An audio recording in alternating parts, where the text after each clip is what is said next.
Yeah, pretty much. I've got actually my favorite video of all time is I'd sent this remix for Run DMT to Nolan Frequent, and he like that same evening went to see Noisia play, and there's just this video of him like him as they play it, and I still don't know how they got hold of the remix, but they played that out, and he's like going crazy. So that's one of my favorite like moments like that. And it is really nice for me seeing like the reaction people have to some of this stuff being played out, and like I'd love to see that myself in person at some point.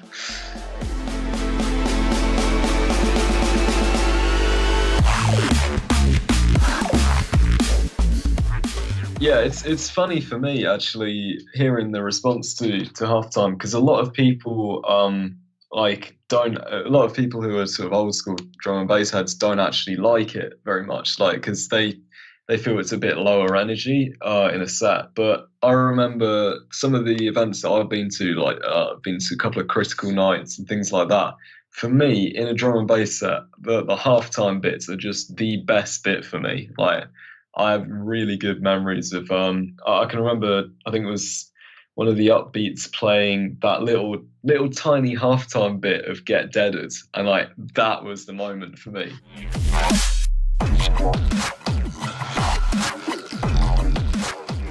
Normally I'll make like a tune in about a day that is sort of like, I'd say 70% there, and then I'll kind of I'll dip into it occasionally until it gets there.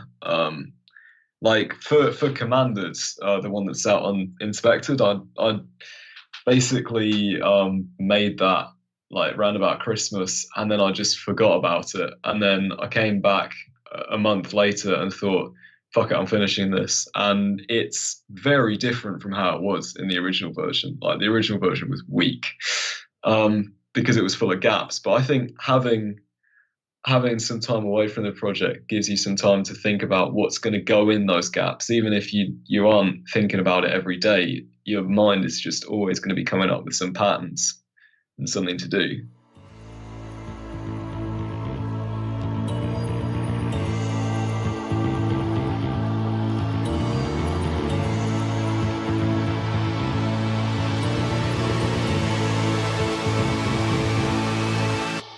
If you're not working really quickly on a bit of music, if you're not like in that state where you're just flowing through it, then there is always going to be some kind of reason for that. Like you're feeling insecure about the idea, or you want to work on something else. Actually, there's like, even if you can't tell on the surface level what that reason is, like your subconscious is going, oh, I don't like this. And for me, that's like always a flat out symbol. Just stop working on that bit of music and do what you want to do.